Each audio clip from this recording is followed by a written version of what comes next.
The first book of Kings, chapter 10.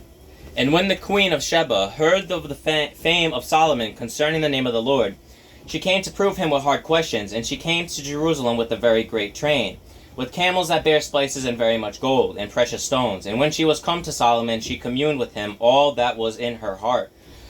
And Solomon told her all her questions. There was not anything hid from the king which he told her not. And when the queen of Sheba had seen all Solomon's wisdom, and the house that he had built, and the meat of his table, and the sitting of his servants, and the attendance of his ministers, and their apparel, and his cupbearers, and his ascent by which he went up unto the house of the Lord, there was no more spirit in her. And she said unto the king, It was a true report that I heard in mine own land of thy acts and of thy wisdom.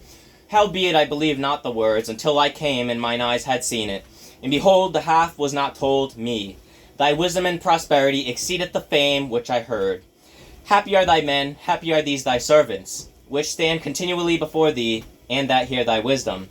Blessed be the Lord thy God, which delighted in thee, to set thee on the throne of Israel, because the Lord loved Israel forever. Therefore made he thee king, to do judgment and justice.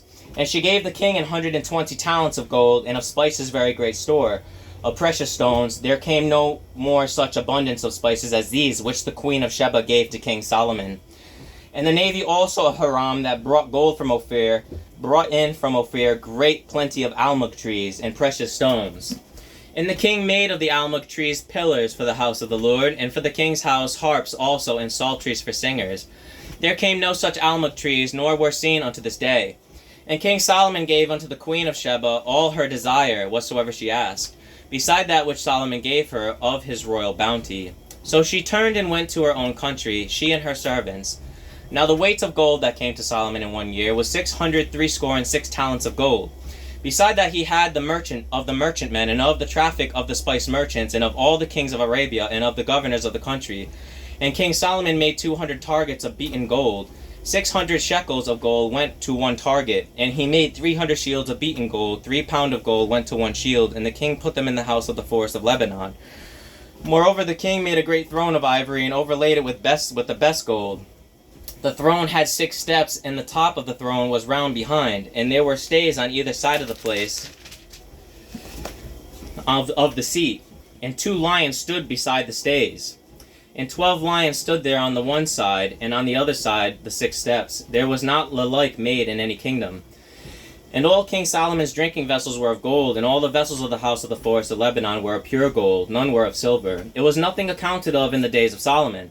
For the king had at sea a navy of Tarshish with the navy of Hiram. Once in 3 years came the navy of Tarshish, bringing gold and silver, ivory and apes and peacocks.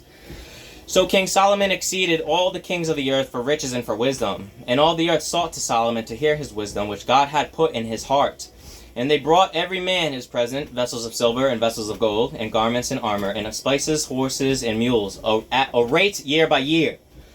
And Solomon gathered together chariots and horsemen, and he had 1,400 chariots, and 12,000 horsemen, whom he bestowed in the cities for chariots, and with the king at Jerusalem.